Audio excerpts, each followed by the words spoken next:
My name is Joshua Gibson, and you are listening to the Philosophical Weightlifting Podcast, a show dedicated to promoting a message of critical thinking as it pertains to strength training, nutrition, and well-being. This is done through interviews with experts, high-level athletes, coaches, and people heavily involved in strength sports and athletic development. Pull up a chair, grab a coffee, and let's get on to today's podcast. Hello and welcome to this week's episode of the Philosophical Weightlifting Podcast. I'm your host, Joshua Gibson, and I'm joined today by the man, the legend. He's not a myth. He's here in person on Zencastr, Seb Ostrowicz. How you doing, Seb? I'm doing very well, thank you, Josh. Always fun to be on this podcast. I mean, really, it's the same podcast. We just changed the names. That's right. We slightly shift the emphasis of the conversation. We might talk a little more weightlifting. We might talk a little more philosophy, but yeah, generally the same through line. I thought today's episode would be really fun. I created a Patreon, what's been going on probably a few weeks now. And I've been able to populate it with a few articles that are early release. I actually don't know when they'll be up, but they're articles I've found actually informative and insightful my thought processes with respect to writing complexes and kind of like developing snatch techniques. So those are up there. And then I put up a question thread, and I called it episode 0 because I think it just lays a lot of the groundwork for the podcast. They're highly philosophical, highly kind of like more oriented for myself and for the podcast than maybe training. But I thought it'd be fun to have you on to be the podcast host, quote unquote, and then to interview me, ask the questions, and kind of facilitate the conversation. So for people listening, we'll have roughly the first 30 minutes up on the main show, which is this podcast. And then the last half of the podcast will be up on the Patreon. So if you want to listen to that, generally that portion of the podcast will be a little more tangenty, a little more casual, and then a little more like kind of a back and forth between Seb and I. So you can go to the Patreon, you can subscribe. It's $5 a month, and you can get these Q&A episodes. You get early release articles and whatever else is dropped in there. So Seb, do you want to take it away? Yeah, sounds good. So I'm going to ask Josh a bunch of questions that people have sent in on the Philosophical Weightlifting Patreon. One of the questions, which actually I asked, is extremely juicy. And so I'm actually going to save that one for the Patreon part because I think that it's maybe more than you'd be willing to normally open up in the normal show. So We'll save that for like the Uber fans, but people can listen to it if they want to. Okay, so the first question that we got in from Keith was, and I don't know if you're going to be able to do all of these numbers because he's put a lot here, but top 5 philosophical related books. Okay, that is a tough question. Can I jump in? Yeah, already. I think I was about 3 seconds into that. I'm actually going to, let me push that question back. Okay. Let me push that. I'll have that as number 2. I'm going to start with another question. Okay. What was the point in your life where, looking back now, you see it as a splitting of the road? One path led you one way and one path the other. And who knows, had you taken the other path, where might you be now? So was there a splitting of the road that you can see where, like, I made a choice there, and the choice I made took me to where I am now, and had I taken the other path, I could be somewhere totally different. And what was that moment? What was that splitting of the road? Where did you make the choice to be the person that you are now? Yeah, I think there are a few different time points, and I think this is a great question, by the way. So thank you to whoever asked it. But yeah, thanks. Cheeky. No, as in, like, I wrote the question. Yeah. And I asked it. Okay, all right. Yeah, I appreciate it. I would say that when I became interested in lifting weights, right? So I think that there are like different time points of getting into lifting weights and then pursuing that further and further and further. And I know you have your story about, putting your dumbbells in your bag and, taking it over to your friend's house. There's like this inherent interest in just like lifting weights.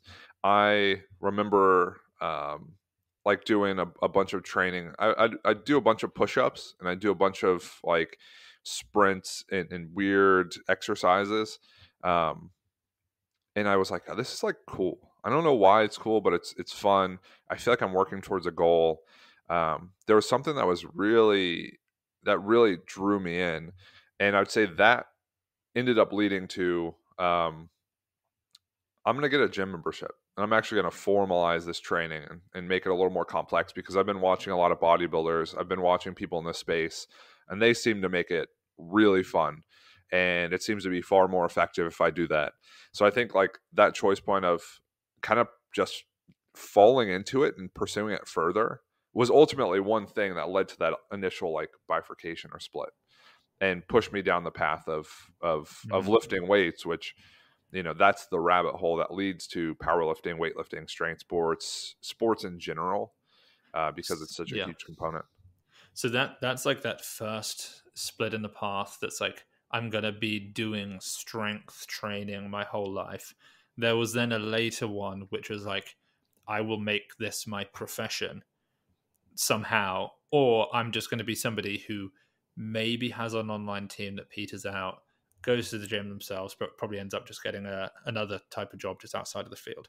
I think I know when that split was, but I'd like to know, A, am I right? And B, what actually is that split? What was that moment for you when you were like, I'm making the leap, this is it? Yeah. So I'd say what comes to mind, and I think this is something I want to say because I think it has a good lesson attached to it. Initially, what it felt like that moment was when I had kind of like what we would call like invisible mentors, but I followed people and listened to people and kept up with them and consumed their content. They didn't know I was listening. They didn't know I was like right there on the other side of the screen. But guys like Lane Norton, Eric Helms, Alberto Nunez, like even the bodybuilders in that space, Matt Ogus, and people who are just in evidence-based fitness, that space, Ian McCarthy. Surprisingly, the Hodge twins, you mentioned them, and I don't watch their stuff now. I'm not interested in watching the other day. Yeah. In the day, they're 10, 12 years ago. Yep. They were like, that was like 25% of all online fitness content. That's right. Was the Hodge twins. The other 25% was Scott, whatever his name was, Scott Herman. Yeah. And then the other 50% was Scooby. And that was it. I forgot about Scooby. Yeah, so I got really interested in that space, the evidence-informed space. And it, for some reason, it resonated. I don't know why. I never had a formal science background. I never had a formal academic background. In fact, I was not a great student. I didn't care much. I didn't work really hard at it. I just cared so much about training. And there's something about like this evidence-informed, research-minded approach to it that made so much sense. And seeing those guys who are doing it and doing it at the highest level, that kind of filtered down. And it's like, that's the path I want to pursue. Whether or not I take that to its logical extreme, which is getting a terminal degree, that's different. But I'd like to pursue it. I'd like to at least have this feeling or this concept of that's what I'm doing. To me, that resonated, and that's, I think, what ended up eventually happening. It just looked different. It looked different along the way. Okay, cool. That's I think that's a great answer. There's another moment which I'm just going to prompt you to talk about a little bit, where I felt like you were pretty settled. You were living in Ohio. You were doing some coaching, but it wasn't making you all of your money. And your life, your routine was basically the same every day. It was like you could just see it 10 years down the line, exactly what it was going to be. Yeah. And then you decide how much you want to go into it. But like your friendship, family, relationship, all statuses changed. You flew to the other side of the world. Other side of the country, which in a country as big as yours is almost the other side of the world. Yeah. And everything changed. And I was with you the week of the move, which was very cool. I flew out to Vegas and met you on your journey to California. But that felt like, to me, okay, I'm not just going to coach in this gym and not really have my own team. I'm gonna go all into this. So let's tell us about how that felt and how that was. Yeah. Or maybe what that is. Yeah, I think that's a great point. And I think that's really important. I think again, this is coupled with that idea of along the way, like along my kind of like time in weightlifting, coaching, and competing, I had these like this thought, and I've done this infrequently. Like I remember driving to see Donnie Schenkel in New York in like 2016, and went out to see Glenn, and then we obviously went on that California trip, I think back in 2018 or 2019. 2019. September 2019. Yeah, so there were time points where I was like, okay, this is what I want to do. Where like ultimately I want to be embedded in weightlifting, and I want this to be everything, and I want to experience it in a way that isn't just, kind of sitting around and coaching and being a talking head. Those moments were really big for me of like, oh, here are people in the space, here are like-minded people, and they help develop the relationships like the one I have with you, where when I made the choice, I met Max in Las Vegas. I did podcasts with Max. I brought him out during the Arnold to the club. We recorded a few videos. We spent time together. We grabbed food. He actually showed me, that was March of 2022. He showed me Weightlifting AI, like the app, and he was like walking me through it. And I was like, I have no idea what this is. Right. I don't know what this is. I don't know what it's doing. I don't really understand it. And we were like outside in the middle of March, or in the start of March. It was dark. We were outside of the restaurant, and he was like showing me through the app and the workings of it. And I was like, okay, this is really cool. There's something here. And eventually, for powerlifting nationals, everything was already kind of, under the surface, bubbling up. And Max was out there coaching. I was out there coaching. And yeah, I mean, the infamous story of he and I, we were at a coffee shop, and he was sitting directly in front of me. I was with my buddy Tom, and he mentioned offhand, I'm looking for someone to run the gym. I didn't really know what that meant. I was just like, hey, well, I'd be up for it if you're interested. And he's like, okay, well, let's talk about it. Let's talk about it later. So I flew back to Ohio. I had a bunch of calls with other people, like, what do I do? How do I do it? I don't know what's going to happen. Like, there's just so much uncertainty, and there's such a lack of confidence and faith. If I can jump in as somebody who was very much a witness to this whole period of your life. Yeah. I'd been speaking to Josh 2 times a week for 4 years at that point. And then during this period, in fact, during the last year, but during that period, the amount of turmoil that Josh was going through, honestly, like, I hope you don't mind me saying it, there were plenty of tears on the phone. Sure. Like, there was a lot of, like, I'm feeling emotions, and I'm feeling like this is the hardest thing I've done in a while, like in my adult life almost, because it was totally stepping out into the woods from the safety of the home. Like, it was changing your life almost entirely. You didn't know where you were going to live. You didn't know who your friends were going to be. You were saying goodbye to all of your friends. You lost friends in the process. You lost all of your income. You said goodbye to your family. Like, everything changed. And it was all, maybe it will be worth it. This might pay off. Well, and to my point, sorry for those sounds. My dog's here. She's making noises. She just woke up. Hey, what's up, weightlifters? Danny here, founder of Onyx Weightlifting Co., a leather accessories company specializing in weightlifting gear. In our shop, we make gear that doesn't get in the way of your performance, because we understand that hitting lifts requires your full attention. Our straps, wrist wraps, and belts are designed to be comfortable and reliable, so all you need to do is make lifts. Thanks for listening to our friend Josh's podcast. You can continue to support him by visiting our online shop at onyxstraps.com and using his code PHILWL. That's PHILWL at checkout. See you on the platform. In my point earlier, and I think I kind of said that almost to set the scene for this. I mentioned having those like quote unquote invisible mentors, and mentors you have that you listen to and you follow their content and you know them, but they don't know you. But I also had kind of you in my corner, and I remember we were talking about it. You're like, hey, here's this great opportunity. Here are all these things that could happen. Here's why you should do it. And I remember talking to Max, and it was kind of the same story, right? You guys were really excited. And I remember, I actually think about this more often than you would think, or you would even imagine. But you sent me a text, or you sent me a comment when I moved. I think it was a comment on Instagram. And I was like, okay, I remember everything in detail. I remember saying goodbye to everyone at the gym. I remember the last day I was there turning the lights off. I remember the gas station, or the petrol station, as you might say, the gas station that I was at when I got a Monster or two right before the drive. I remember filling up, and I remember posting a picture on Instagram, and it's myself, Joanne, and Max. Yeah, and I was like, yeah. So I'm moving to Oakland, California, to work with Team Ada and Max and Joanne, and thanks, for everyone at Clintonville Barbell for everything you've done, for the time, the space. I'm super appreciative, but this is something I feel like I should do. And you said something along the lines of, I'm buzzing for you. Like, this is a great opportunity. I'm buzzing for you. And I was like, I am so stressed and so unsure. And I was feeling all of that uncertainty. I was processing it. And the fact you were excited, I was like, okay, grounds me a little bit. And then the opportunities you guys talked about really grounded me a lot. And it was a really rough transition, just getting used to it and kind of finding a place to fit in and growing just generally as a person.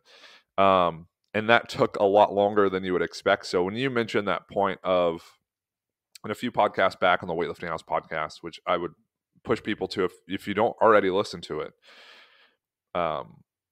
is this idea of people underestimate what they can do.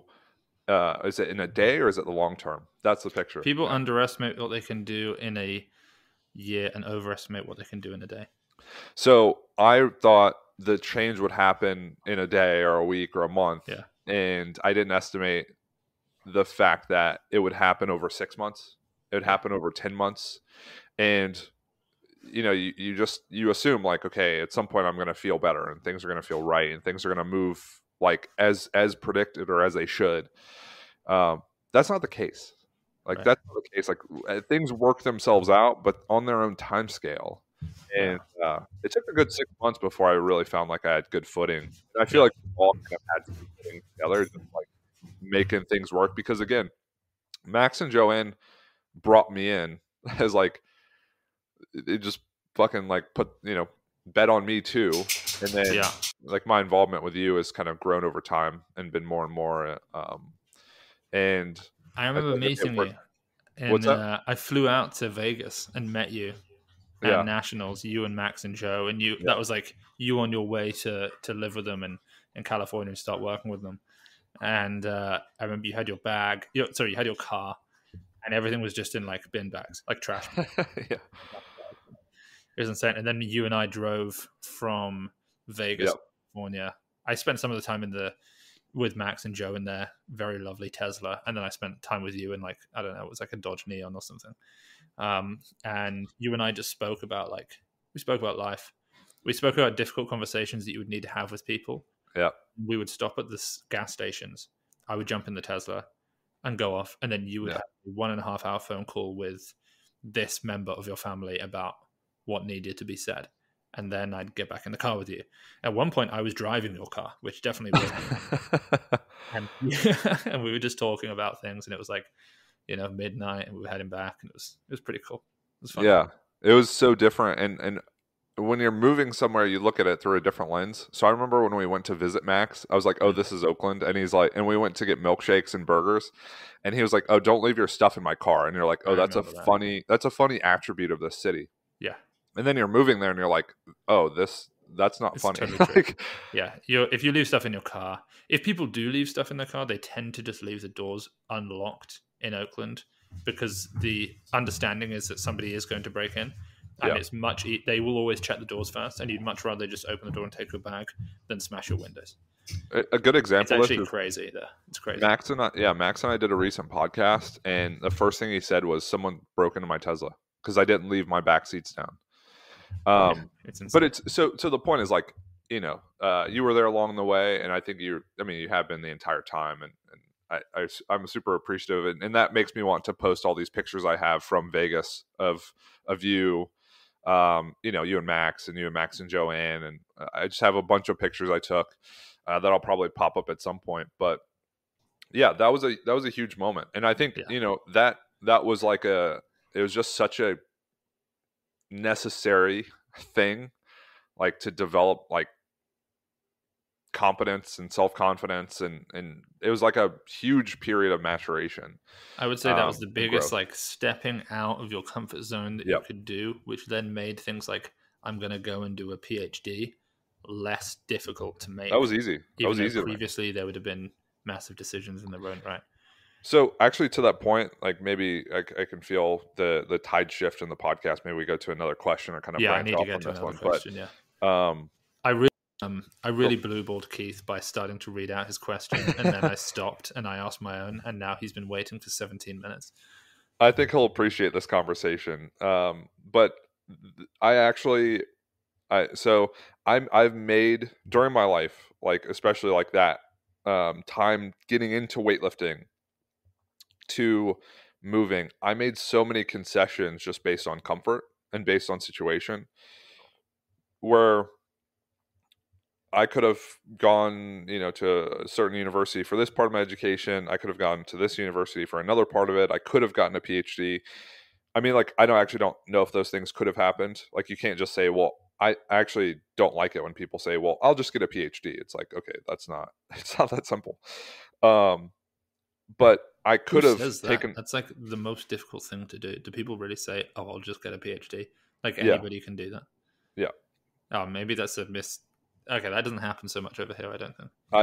I'm glad, because I've heard it too many times of like, It's oh, like I'll saying become like, a "Oh, doctor. I'll just become like a professional athlete." It's like maybe not quite like that, but it's like it's verging on lunacy to act that casually about the highest levels of academia. Yeah.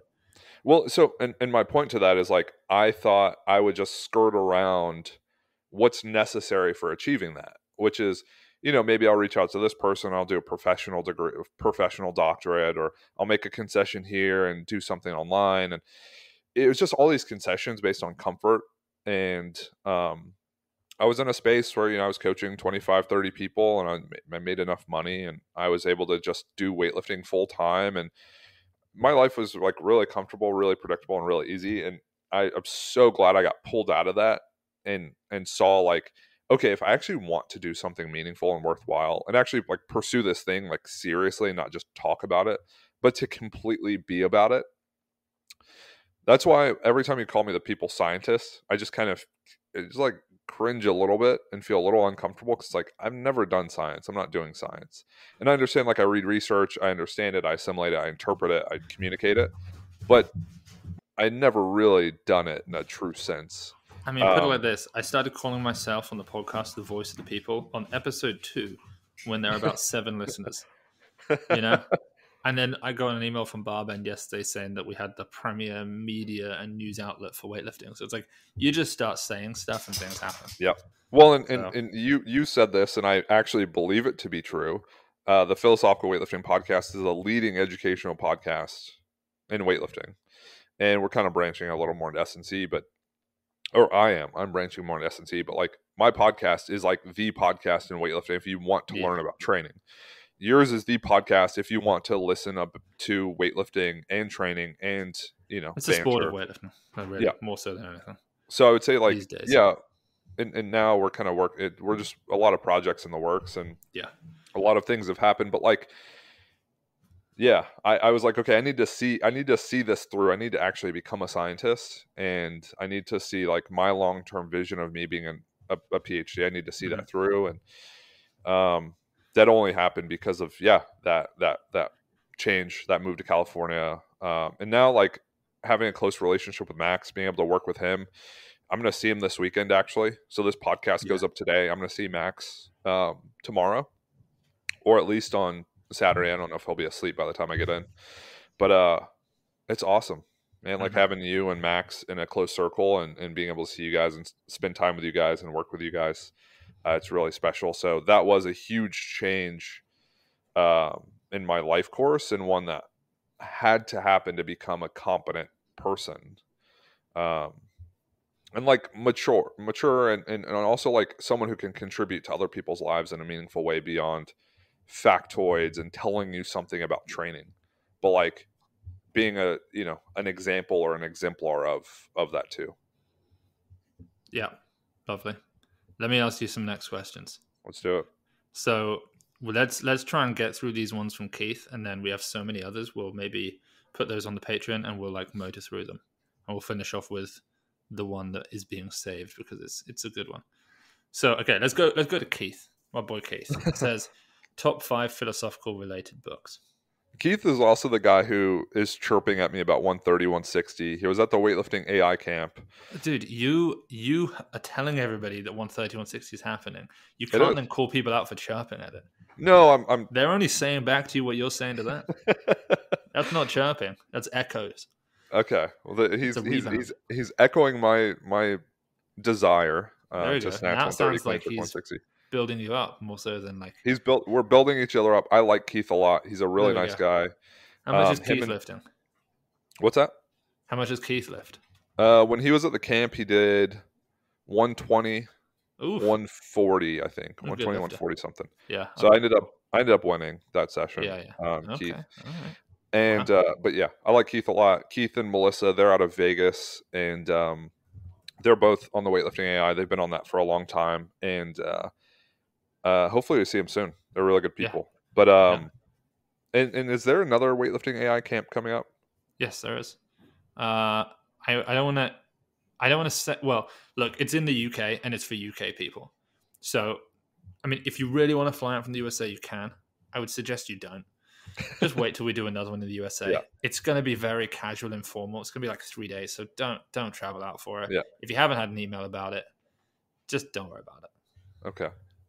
Sorry to squash that great thing. Josh, what are your 5 favorite books? Yeah, and so they're philosophical related, but like maybe just your 5 favorite books. Yeah, I mean you can find philosophy in anything, right? Ooh, damn. I'd say philosophy, even in the Snatch manual. Yeah, there's good one. I would say Meditations by Marcus Aurelius, just because that was the book that kind of at the start of this like whole philosophy thing. It hit me at a perfect time, right? It's readable. It's relevant. It's directly applicable. I mean, you read a passage and it talks about just interacting with people on a daily basis who are upset and frustrated and sad. Mm-hmm. It's like you're gonna encounter people who are experiencing these different emotions and experiences, and like, how do you respond to that? How do you interact with that? Like, what type of person are you? So it's very much like a character self-oriented book. Marcus Aurelius is also a legend, like an absolute legend. So I would say that's it. Always has to be number one. It set the foundation. I really enjoyed Camus' The Myth of Sisyphus. I didn't read the back half, which is more of a political whatever on more current events in that time period that he wrote it. Mm-hmm. But the first part of the book, really impactful. It just talks about reality. It talks about just the nature of reality, perceptions of it, and then it talks about the myth of Sisyphus, which is like finding meaning in the suffering, finding meaning in the work. That I think the myth of Sisyphus should resonate with everyone, because we're doing the exact same thing every single day. It's like, how do you find meaning in the thing that hurts and is hard and pushes you to your limits as a person, your perceived limits as a person? And you kind of pull away from the rock, and you have some dirt on your face, and you have some flecks of stone on your face, and it's a relationship. It's not some sort of imprisonment. So I think that's a really good book. Number 3. Yeah. Didn't you just read some Dostoevsky? Oh yeah, Notes from the Underground, also incredibly good. It's so good. So it's an odd book in the sense of the first half of it's like a satirical narrative on life. So the person underground basically talks about like the way he thinks about how he experiences life, and then you kind of relate that to yourself. And he'll say something like, I'm sick, and I know I'm sick, and I'm suffering, and I don't pursue care, and I'm a nimwit. And he just like, it's this like self-deprecating thing that's very relatable, of like, oh, I have this problem, and I know I have this problem, and I refuse to do anything about it, and I find joy in that. And you can see that stream of experiencing life actually through yourself and through other people. So I think it just anything, and this is why books are impactful, anything that kind of brings some insight into the way we experience life, the way other people experience it, in a way that kind of like lifts the veil enough for you to be like, oh, I do that. Like I suffer because of this reason, and then I find pride in that suffering. And that's not that there's anything wrong with it. It's just interesting finding that connection and bringing some, like, elucidating it. So I'd say those are probably top three. Some books that aren't philosophy but are more like psychology, I would say something by Stephen Hayes. So he has a liberated mind, or get out of your mind and into your life. And those are just like, they tie in Eastern philosophy, they tie in Buddhism, and then they tie in clinical psychology. And it's just such a great commentary on thoughts, feelings, emotions, and how you interact with those to pursue things that you find valuable and meaningful. And then I'd say the last book, again, had a huge impact on my life, would be Emotional Agility by Susan David. I met that right before I moved to California, and I like consumed it multiple times. And again, it just brings some insight into everything that's System 1, feelings, emotions. How do you interact with it? Like, what do you think about it? How do you think about it? And how do you change your behavior based on it? And ultimately, that's like taking control, right? So started with Marcus Aurelius. How do you take control of these things that are uncontrollable and act in the face of them, to the practical side of it with, clinical psychology and psychological research. I muted my mic so that I didn't interrupt with any weird noises. That was awesome, dude. Great. Very, very nice.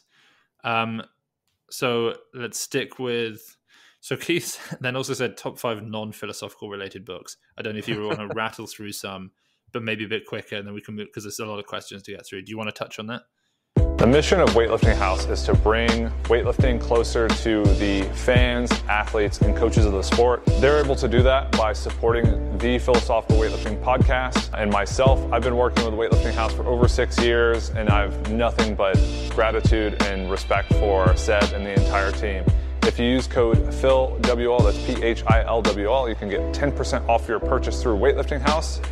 Order today, support Weightlifting House, and support the podcast.